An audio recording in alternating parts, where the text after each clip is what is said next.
오늘 말씀은 예수님께서 가이사랴 빌립보 또 빌립보 가이사랴라는 지방에서 제자들에게 던지신 그 유명한 질문과 그에 대한 제자들의 대답에 관해서 함께 생각해 보도록 하겠습니다. 자, 이때는 주님께서 제자들과 함께 마가단 지방에 가셨다가 하늘로부터 오는 표적을 구했던 그 바리새인들과 사두개인들을 책망하셨고, 요나의 표적밖에 너희들에게 더 이상 보여줄 것이 없다라고 말씀하시고 그들을 떠나가십니다. 거기서 이제 떠나가셔서 배를 타고 동쪽으로 건너가시게 됐는데, 서쪽에서 동쪽으로 건너가게 되면 그것이 가이사랴 빌립보라는 지방이 되겠습니다. 자, 이 빌립보라는 것, 즉 가이사랴 빌립보라는 것은 만년설로 덮여져 있는 그 헤르몬 산이 있습니다. 그 헤르몬 산 서남쪽에 위치한 언덕에 있는 그런 지방이라고 할 수 있는데, 이것은 주전 20년경에 로마 황제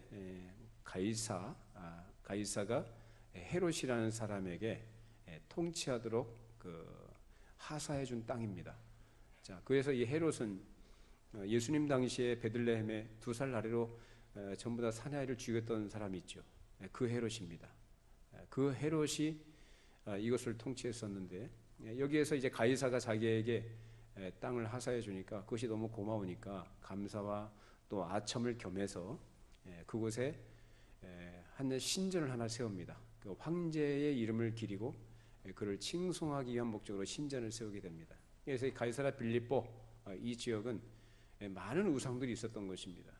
특히 판이라는 그 헬라의 그 신이 있어요. 그 판이라는 신을 섬기는 동굴이 이곳에 있고, 그리고 로마의 신이든지 또는 옛적의 가나안 족속들이 여러 우상신들을 섬겼던 그런 처소들이 여기저기 널려져 있는 것이 바로 이 가이사랴 빌립보입니다. 그만큼 우상의 도시라고 할 수가 있는 것이죠.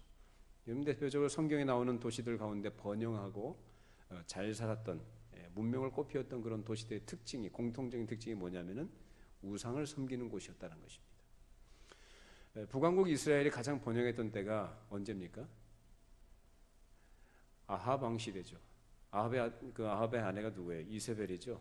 바알 신의 본고장에서 시집온 여자가 바로 이세벨이었고, 그 이세벨과 같이 결혼을 했던 이 아합 왕이 통치하던 시대가 북왕국 이스라엘 경제적으로 가장 번영했던 때입니다. 아이러니하지 않습니까? 가장 타락했던 시대에 가장 잘 살았다고요. 뭘 우리에게 가르친지 아시겠죠? 세상의 성공과 번영이라는 것이, 그것이 반드시 성경적 가치에서 우리에게 하나님께서 주시고자 하신 복이라는 것이 아니다라는 겁니다. 얼마든지 세상에서도 사람이 욕심껏 뭘 하면 뭔가를 이룰 수는 있습니다. 그러나 그것이 그 안에 뭐가 없어요? 생명이 없죠. 잠시 있다가 사라지는 안개와 같은 것이 바로 그러한 인생들이라는 것입니다. 자, 그곳에 예수님이 가셨던 거죠. 그래서 이곳에 이제 예수님께서 가셨는데, 여기에서 예수님께서 제자들을 데리고 가신 이유는 전도를 하시기 위한 것이 아니고, 베니게 지방에 예수님께서 그때 그렇게 하셨듯이 많은 사람들이 없는, 그래서 예수님을 많이 추종하고 따랐던 사람들이 있었지 않습니까? 그 무리들이 없는 그런 지역에 좀 가셔서 좀 쉬실 겸 또 기도도 하실 겸, 그리고 좀 한적한 곳에서 당신께서 택하시고 세우신 그 제자들을 좀 집중적으로 가르치시기 위한 그 목적을 가지고 이곳에 오신 것이죠. 자, 여기에서 이제 예수님께서 제자들에게 길을 가시다가 질문을 던지십니다. 얘들아, 사람들이 나를 보고 뭐라고 하든 나를 보고 누구라 하더냐? 라고 질문이 그 첫째 질문이고, 두 번째 질문은 너희들은 나를 누구라고 생각하느냐? 라고 질문을 던지십니다. 자, 거기에서 예수님께서 제자들에게 던진 질문은 그 질문 자체가 목적이 아니라 그 질문을 통해서 제자들이 가지고 있는 사상, 그 당시 그들이 품고 있었던 생각들, 그리고 주님에 대한 그들의 태도들이 어떠한 것을 확인하고 점검하고 더 견고하게 하도록 하시기 위한 것이었습니다. 그래서 이 가이사랴 빌립보 이 지역에 예수님께서 제자들을 데려가신 목적은 바로 거기에 있었던 것임을 우리가 오늘 염두에 두고, 예수님께서 던진 질문, 또 이 사건 이후에 변화산 상에 올라가서 베드로와 야고보와 요한을 데리고 올라가시죠. 거기서 변화된 영광의 모습을 그들에게 보여주심으로써 뭘 가르치시는 거죠? 예수님이 누구신가라는 것을 좀 더 명확하게 분명하게 깨닫고 확신케 하시기 위한 주님의 나타나심을 거기서 변화산상에서 보여주십니다. 그러한 맥락에서 오늘 예수님께서 제자들에게 던지신 질문 관련해서 여러분들이 그 의미들을 생각해 보시면 되겠습니다. 자, 마태복음 16장 13절 16절 읽어보시죠. 자, 같이 함께 읽어보십니다. 예수께서 빌립보 가이사랴 지방에 이르러 제자들에게 물어 이르시되 사람들이 인자를 누구라 하느냐? 이르되 더러는 세례 요한, 더러는 엘리야, 어떤 이는 예레미야나 선지자 중에 하나라 하나이다. 이르시되 너희는 나를 누구라 하느냐? 시몬 베드로가 대답하여 이르되 주는 그리스도시요 살아계신 하나님의 아들이시니이다. 자, 여기에서 예수님의 질문에 대해서 제자들이 답변한 것은 제자들의 생각이 아니고 누구의 생각들을 대답한 겁니까? 그 당시 예수님을 알고 있었던 사람들이 갖고 있던 생각들을 제자들이 사람들이 가지고 있는 생각이 이러이러한 것입니다 라고 대답한 거예요. 뭐라고 얘기합니까? 세례 요한 또는 엘리야 또는 예레미야나 그 선지자 중에 하나다라고 사람들이 이렇게 생각을 하고 이렇게 얘기를 하고 있습니다 라고 이렇게 대답을 한 것이죠. 자, 이 일은 예수님의 공생의 3년 후반 무렵에 있었던 일인데 그 당시까지만 해도 일반 사람들은 예수님에 대해서 가지고 있던 생각이 지금 제자들이 답변한 그 이상의 수준을 벗어나지를 못하고 있습니다. 다시 말하면 세례 요한은 헤롯에 의해서 목베어 죽임을 당했죠. 그 세례 요한이 다시 환생한 거다, 다시 살아난 것이 바로 예수님이다라고 이렇게 얘기하는 사람들도 있었고, 어떤 사람은 예수님 보고 뭐라고 그래요? 엘리야다라고 얘기하고, 구약시대의 선지자였던 엘리야. 또 어떤 사람은 예레미야 또는 그 선지자들 중에 한 사람일 것이다 라고 이렇게 생각을 하고 있었던 것입니다. 그러니까 예수님에 대한 인식이 그 정도밖에 안 됐다는 거죠. 그러니까 예수님에 대해서 알아야 될 것을 바르게 알고 있습니까? 모르고 있습니까? 모르고 있는 거죠. 자, 그렇다고 한다면 그들과 달리 또 좀 더 예수님에 대해서 악의적인 적대감을 갖고 있던 사람들이 있었어요. 그 부류가 누굽니까? 바리새인들과 서기관들, 사두개인들이죠. 이 사람들은 예수님 보고 뭐라고 그랬어요? 바알세불이 씹혔다, 즉 귀신 들린 사람이다, 또는 미쳤다라고 얘기합니다. 미쳤다, 귀신 들렸다라고 아주 악의적으로 예수님을 폄하합니다. 이것이 바로 그 당시 바리새인과 서기관들의 예수님에 대한 인식의 수준이었습니다. 적대적이었죠. 자, 근데 적대적인 것보다는 좀 더 나은 것은 일반 사람들의 인식이라고 할 수 있는데, 예수님 보고 좋게 생각하는 거예요. 예수님이 기적도 행해 주시고 희한한 능력을 행하시고 또 좋은 말씀 해주시니까 좋게 생각을 해준다고 기껏 표현하는 것이 어느 정도냐? 선지자 중에 한 사람일 것이다 라는 것입니다. 자, 그러면 그런 사람들의 인식에 비해서 그러면 제자들이 오늘 지금 베드로가 대표적으로 예수님에 대한 그 유명한 고백을 하죠. 16장 16절이 유명한 고백인데, 그 베드로의 고백은 주는 그리스도시요 살아계신 하나님의 아들이십니다라는 고백이 바로 제자들을 대표해서 한 고백이라고 할 수 있어요. 그렇다고 한다면 이 제자들은 그 당시 무렵에 예수님에 대해서 뭔가 분명하게 확신하고 있는 것이 있다는 것이고 또 믿는 것이 있다는 것을 그것으로서 나타낸 겁니다.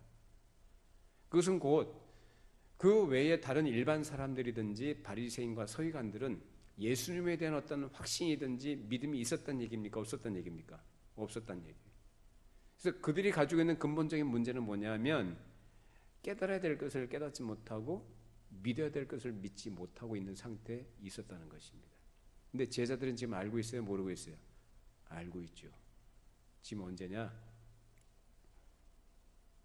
3년 말 무렵이에요. 이때가. 예수님 좀 있으면 이제 돌아가실 거예요. 그 전에 제자들을 예수님께서 집중적으로 가르치시고 한마디로 단도리 하시는 거죠. 흔들리지 않게. 보다도 분명 그동안 보여주셨던 예수님의 일하심과 그 말씀하시고 가르치신 그 교훈들을 가지고 다시 한번 단도리 하시면서 굳건하게 믿음을 세우시기 위한 그런 과정으로 이들을 지금 대동하시고 지금 가시고 계신 것입니다. 그동안 예수님께서 많은 사람들에게 여러 가지를 보여주셨었습니다. 예수님께서 당신의 거룩한 능력과 나타난 놀라운 일들과 가르치시는 내용들, 그래서 실제적으로 예수님의 그 가르침을 들었던 많은 사람들이 자기들 가르쳤던 바리새인들과 달리 뭔가 좀 깊이 있고 심오한 가르침인 것을 알고 놀라긴 했지만 그 이상이 아니었다는 거예요. 선지자 중에 아주 특별한 선지자구나라고만 생각했던 것입니다.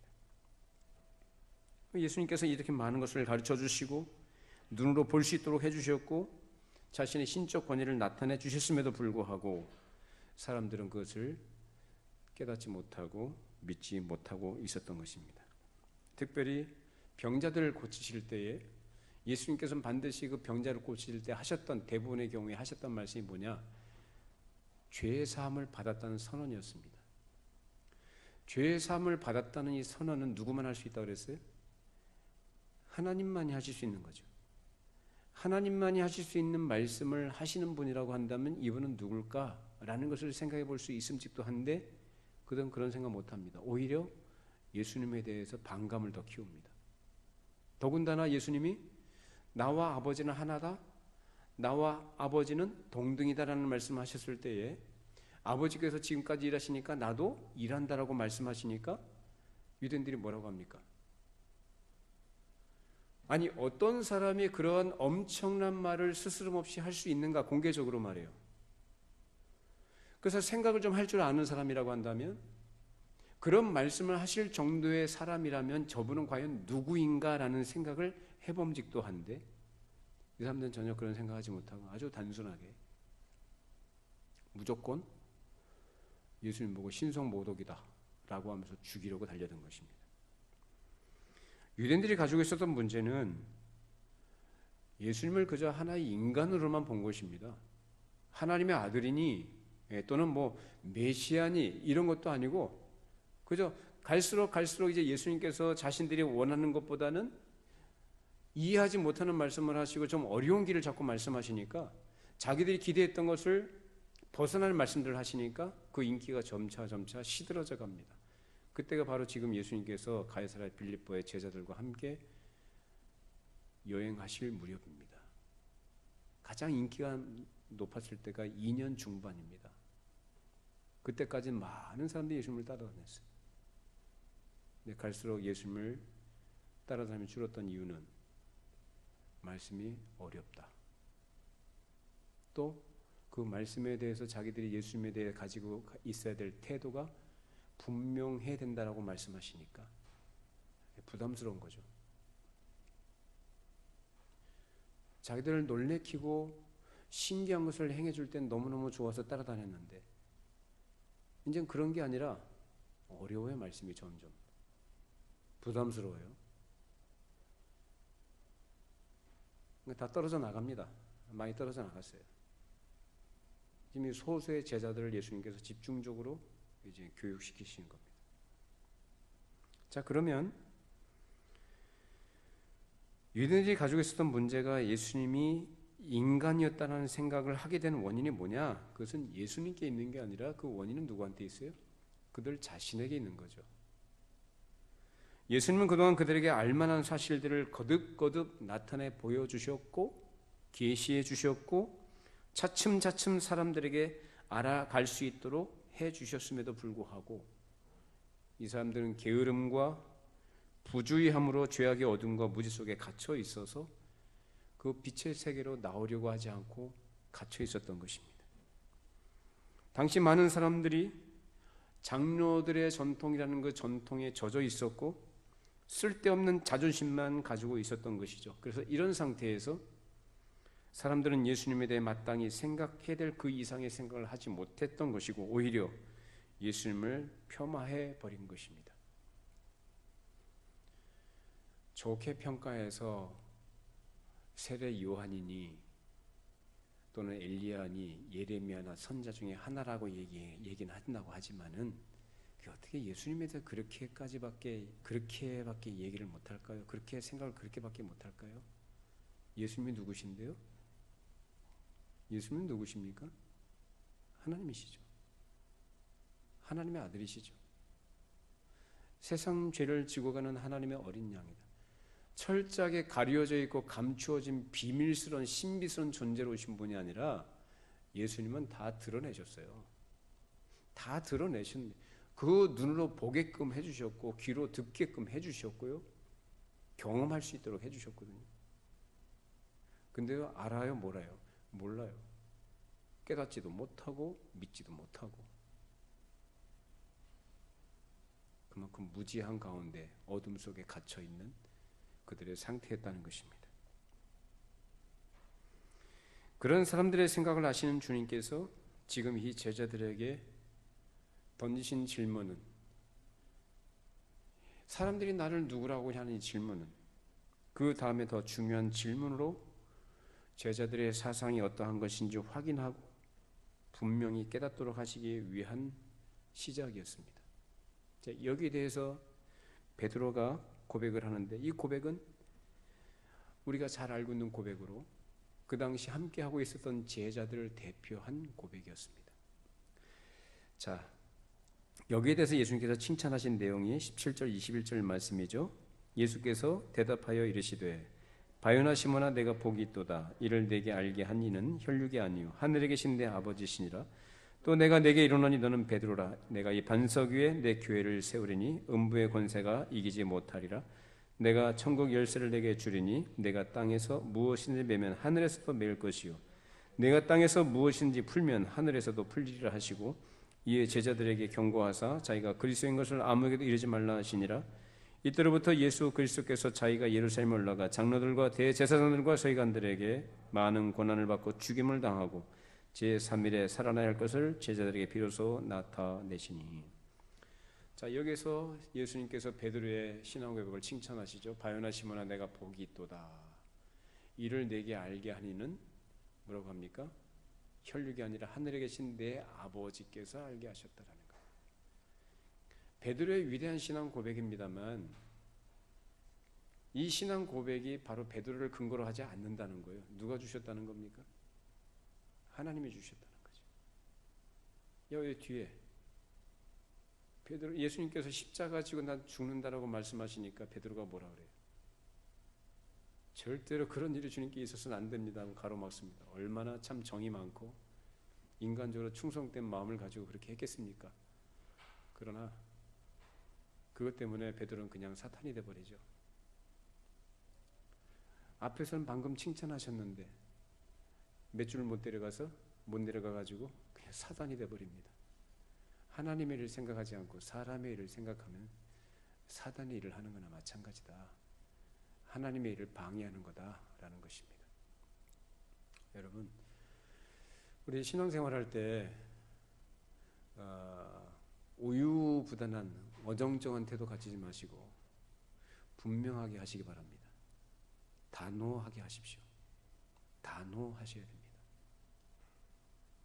그렇지 않게 되면은 이리저리 흔들리는 갈대처럼 여기 붙었다 저기 붙었다 하는 것처럼 이것도 아니고 저것도 아니고 그렇게 돼버려요, 사람이. 그래서 예수님을 따라가는 자들에게 요구되는 삶에 대해서, 즉 십자가의 도, 제자도에 대해서는 다음 주에서 계속해서 말씀을 전할 겁니다. 자, 오늘은 예수님의 질문에 대한 제자들의 답변과 그에 따른 우리에게 주신 교훈들이 무엇인가를 생각해 보고자 합니다. 자, 여기서 예수님께서 제자 베드로가 고백했던 이 고백을 평가하시면서 이제 여기서 자기가 그리스도인 것을 다른 사람에게 말하지 말라고 말씀하시고 이제 순환과 죽으심에 대해서 말씀하십니다. 그 부활에 대해서 말씀하시죠. 자, 부활에 대해서 말씀하시고 나서 이제 예수님을 따르는 제자들에게 요구되는 삶이 무엇이냐, 하나님 나라의 참된 백성의 삶의 태도가 무엇이냐라는 것을 종합적으로 아주 강력하게 하신 말씀이 자기 부인과 십자가를 지고 주를 따르는 삶에 대해서 말씀하신 겁니다. 자, 16장 24절 25절이죠. 이에 예수께서 제자들에게 이르시되 누구든지 나를 따라오려거든 자기를 부인하고 자기 십자가를 지고 나를 따를 것이니라. 누구든지 제 목숨을 구원하고자 하면 잃을 것이요 누구든지 나를 위하여 제 목숨을 잃으면 찾으리라. 자기 부인과 십자가를 지는 삶입니다. 이것이 예수를 따르는, 즉 오늘날 예수를 믿는 성도들의 삶이다라고 말씀하신 거예요. 자기 부인.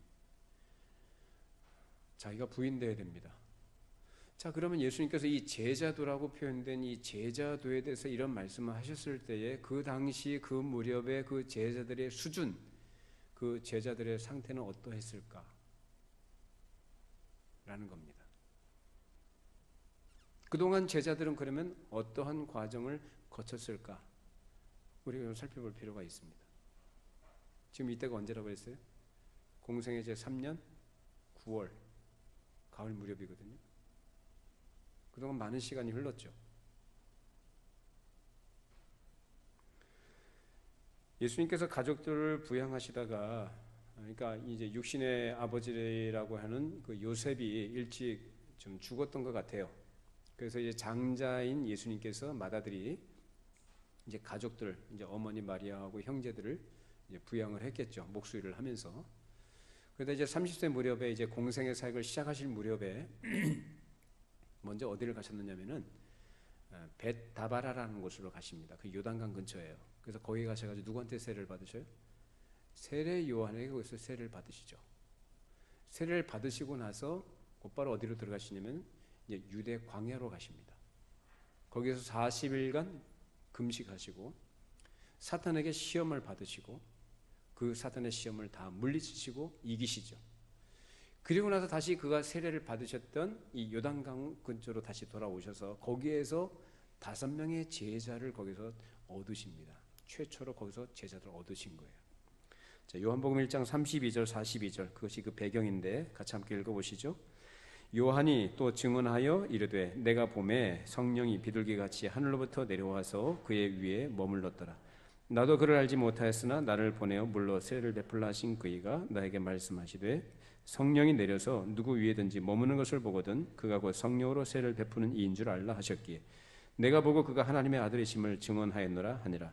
또 이튿날 요한이 자기 제자 중 2사람과 함께 섰다가 예수께서 거니심을 보고 말하되 보라 하나님의 어린 양이로다. 2 제자가 그의 말을 듣고 예수를 따르거늘 예수께서 돌이켜 그 따르는 것을 보시고 물어 이르시되 무엇을 구하느냐 이르되 랍비여 어디 계시오니까 하니 랍비는 번역하면 선생이라. 예수께서 이르시되 와서 보라. 그러므로 그들이 가서 계신 대로를 보고 그날 함께 거하니 때가 10시쯤 되었더라. 요한의 말을 듣고 예수를 따른 2사람 중에 하나는 시몬 베드로의 형제 안드레라. 그가 먼저 자기의 형제 시몬을 찾아 말하되 우리가 메시아를 만났다 하고 메시아는 번역하면 그리스도라. 데리고 예수께로 오니 예수께서 보시고 이르시되 내가 요한의 아들 시몬이니 장차 게바라 하리라 하시니라.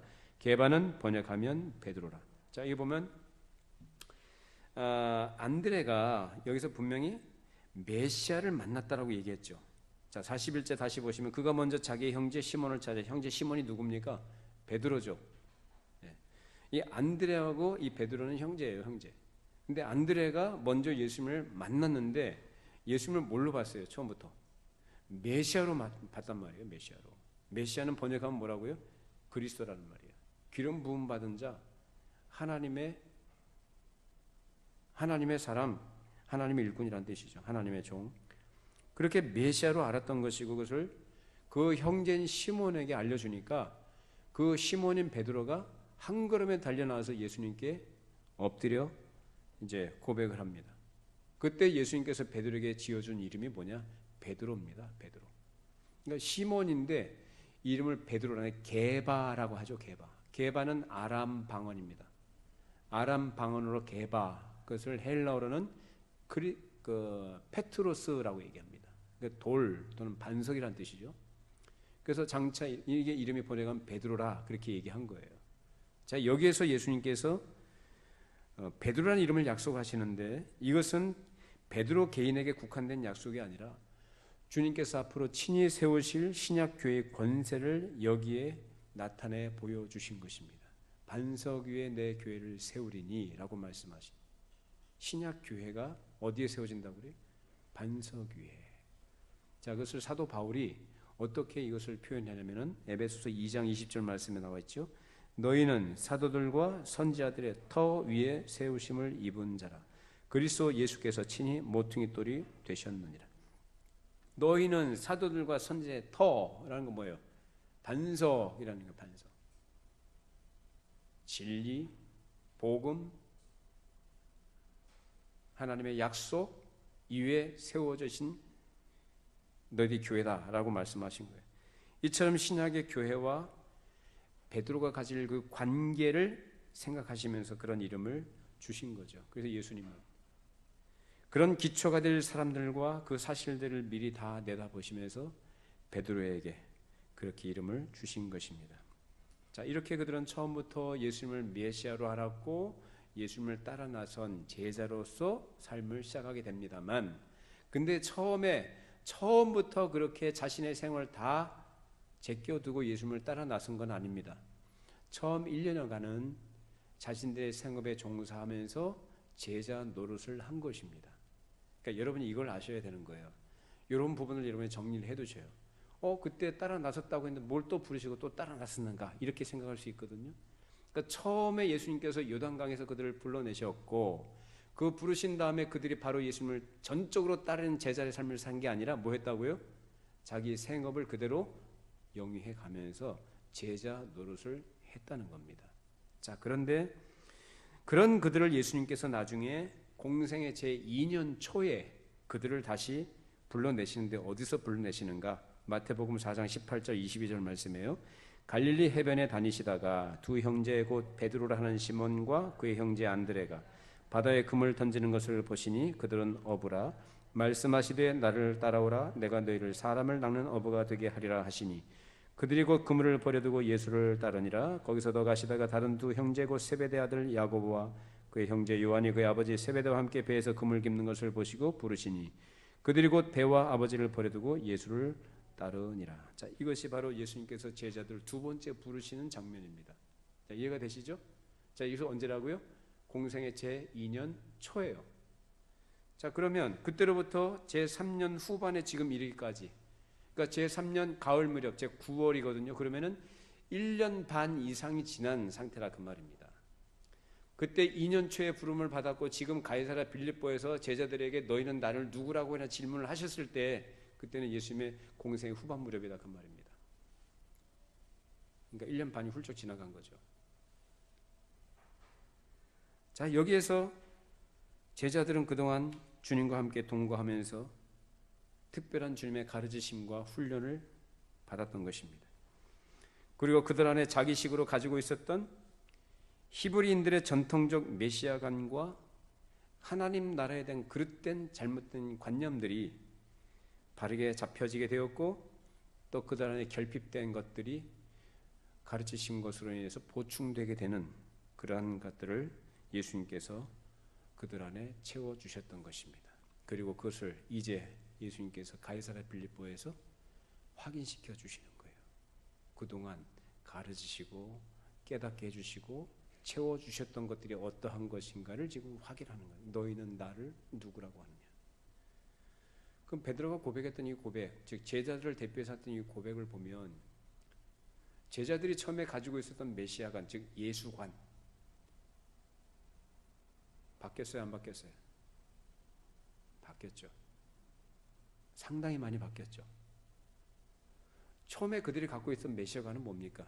그들, 즉 히브리인들이 전통적으로 가지고 있었던 메시아관이라는 것이 뭡니까? 아주 편협하고 민족주의적이고 공리적인,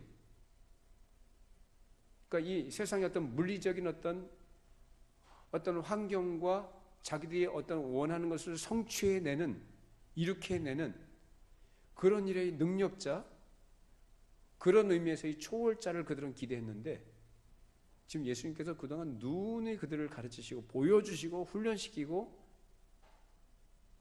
깨닫도록 해주신 그 결과가 뭐냐? 주는 그리스도시요 살아계신 하나님의 아들이십니다. 이겁니다. 그리스도. 메시아는 메시아인데 이전에 자기들 식으로 이해하고 자기들 식으로 가지고 있었던 그런 메시아가 아니고 누가 계시해 주신 거예요? 예수님께서 친히 계시해 주시고 보여주시고 가르치시고 깨닫게 하시고 채워주신 그런 의미에서 예수님에 대한 참 지식, 이것이 그들 안에 형성된 거죠. 그래서 그동안 갖고 있던 잘못된 것들을 하나씩 그 거풀을 벗겨내듯이 하나씩 벗겨내시면서 그 안에 채워져야 될 바른 지식으로 예수님께서는 그들을 채워주셨던 것입니다. 이제 왜 그렇게 하셨는가? 그들을 왜 훈련시키십니까? 그들을 왜 깨닫게 하시고 왜 그런 참 생명의 지식으로 채워주십니까? 그들은 그들의 삶을 살아가는 게 아니라 누구를 위해서? 하나님을 위해서, 하나님 나라를 위해서, 복음을 위해서 살아야 될 사람이거든요.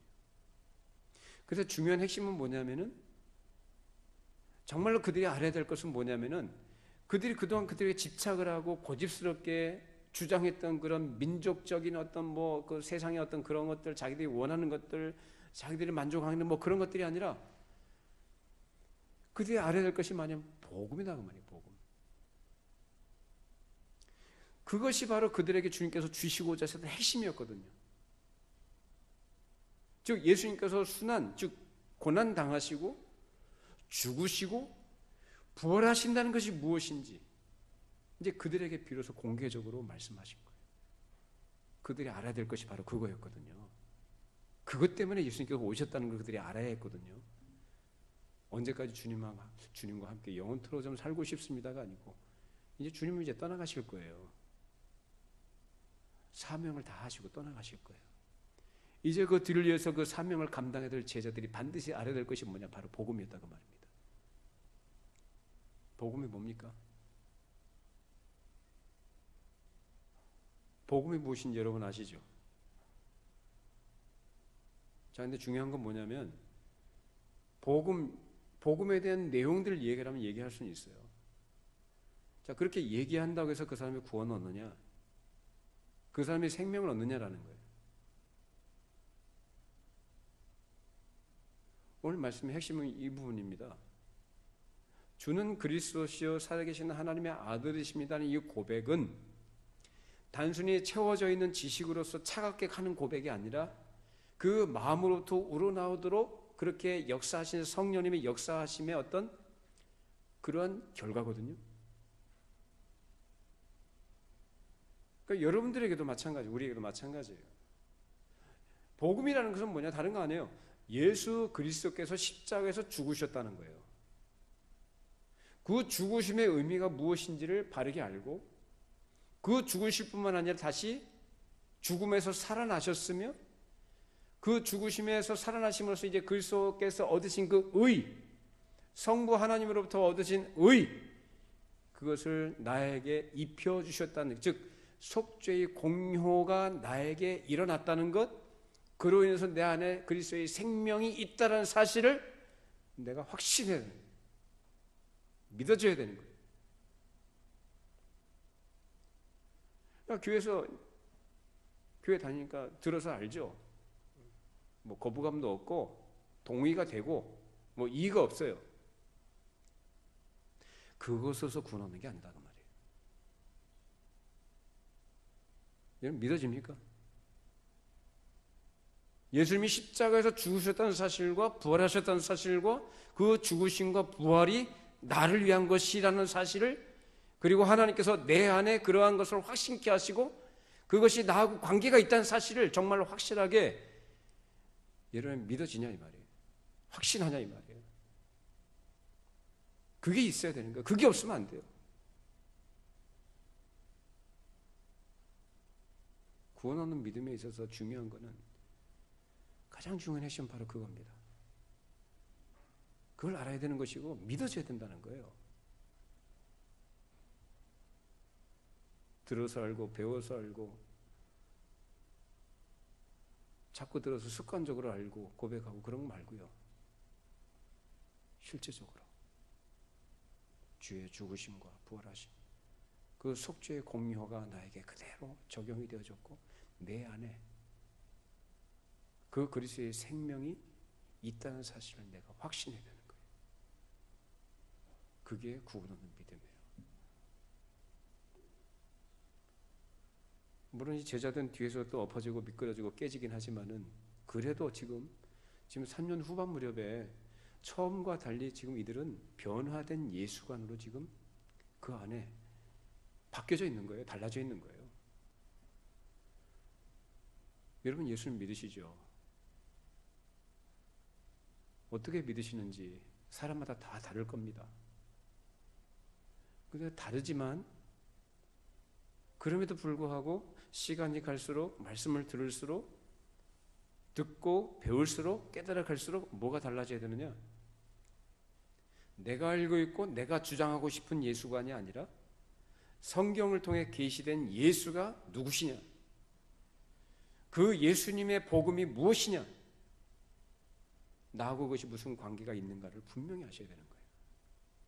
그리고 믿음으로 고백할 수 있어야 합니다. 그걸 위해서 지금 예수님께서 이 작업을 하시는 거예요. 제자들을 통해서 그 복음이 전파되도록. 그것을 위해서 지금 가이사랴 빌립보의 제자들 데려가시고 훈련시키시는 거예요, 지금.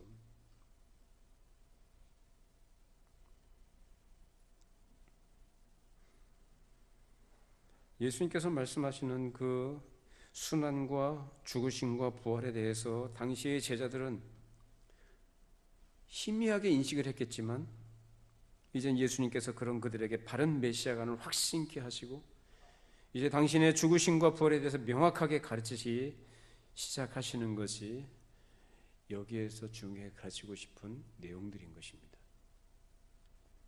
앞으로 이제 3년 오순절이 되게 되면 그때 신약의 교회가 이제 시작이 되게 되죠. 예수님께서 죽으시고 나서 오순절이 되었을 때 성령께서 마가의 다락방에 강림하심으로 신약 교회가 시작이 되게 됩니다. 이제 얼마 남지 않았던 거죠. 그 전에 이제 제자들은 예수님께서 말씀하신 바와 같이 예수님의 죽으심을 목격하게 될 것이고 죽음에서 부활하신 예수님을 만나게 될 것이며 그때 하나님의 아들의 영광이 무엇인지 생생하게 보게 될 것입니다. 그러나 그때가 이르기 전에 예수님께서는 이들을 그렇게 될 것에 대해서 미리 가르치시고 교육하실 필요가 있었던 것이죠. 순환과 죽으심과 부활에 대해서 말씀하시는 거예요. 그렇게 교육하심으로써 이제 그들이 예수님의 죽으심과 부활의 사건이 무엇을 위한 것이었는가를 이제 그들 안에 정리가 되도록 하셔야 되는 것이고 정리가 됨으로써 그들이 신약교회의 기둥과 같은 기초석과 같은 역할들을 하게끔 하시기 위한 것이었습니다. 이해가 되시죠? 이제 예수님께서 제자들에게 질문하셨던 의미가 무엇인지 그들로부터 두 번째 답변을 들으심으로써 이제 예수님께서 그들 안에 예수님이 누구신가? 예수님이 하신 일이 무엇인가? 그것이 자신들과 무슨 관계가 있으며 왜 그렇게 하셨는가를 명확하게 정리가 되도록 하신 것입니다. 그렇기 때문에 예수님은 제자들이 게으르거나 불충하지 않도록 마땅히 알아야 될 것을 하나씩 더 알고 깨달아서 확신을 갖게 하시고 이 확신하에서 제자들이 하나님께서 경영하시는 하나님 나라의 어떤 부분을 충성스럽게 감당하도록 하시는 것입니다. 주님께서는 오늘도 마찬가지로 동일하신 말씀, 즉 복음으로 우리를 부르시고 우리를 가르치시며 우리를 훈련시키십니다. 믿으십니까? 동일한 복음입니다. 제자들이 들었던 복음, 우리가 들었던 복음 동일합니다. 그 말씀을 가지고 우리를 가르치시고 인도하시는 가운데 우리로 하여금 주님의 걸어가신 권능과 능력의 크신 역사를 경험하며 살아가도록 하십니다. 그 안에서 더 깊은 생각과 깨달음과 더 순결한 믿음으로 굳건하게 세워 가시는 것입니다. 이런 상태에서 우리는 주님께서 우리에게 맡겨주신 사명을 감당해 나가는 것이고 우리가 감당해야 될 일들을 충성스럽게 함으로써 우리를 세우시고 우리를 통해서 나타내시고자 하시는 그 나라의 영광과 내용들 그리고 교회의 참된 모습과 교회의 본질적인 요소들을 우리를 통해서 드러내시기를 원하시는 겁니다. 우리 교회가 그런 일에 쓰임받는 교회가 되기를 바랍니다. 여러분 각자가 그런 일에 쓰임받는 일꾼들이 되기를 바랍니다. 우리가 왜 예수를 믿고 신앙생활하며 왜 교회를 이룹니까? 무엇 때문입니까? 다른 데 있잖아요. 여러분들이 계속해서 그동안 말씀을 들으셨고 이해를 하셨고 여러분의 정리가 되셨다고 한다면 예수를 믿는 공리적인 차원에서 또는 보통 세상 사람들이 말하는 것처럼 세상에서 무엇을 얻거나 이루거나 자기를 위해서 무엇을 하기 위한 것이 아니라 하나님 나라의 어떠함들, 교회의 거룩함과 그 영광, 이런 것들을 위해서 우리를 부르셨다는 사실을 분명히 인식을 하고 그 안에 하나님께서 자기에게 맡겨주실 사명들, 자기가 감당해야 될 역할들을 충실하게 감당을 해 나가야 하는 것입니다. 이를 위해서 주님께서 우리에게 은혜를 주십니다. 지금까지 우리에게 은혜 주시고 인도해 주신 것, 우리의 모든 필요를 채워주시고 우리를 보존해 주시고 생명 주시고 건강함 주신 모든 것들이 바로 이러한 거룩한 뜻과 목적이 있었다는 것을 기억하시기를 바랍니다. 이걸 놓치시면 안 됩니다. 하나님께서는 우리에게 그러한 은혜를 주신 목적이 바로 거기세요.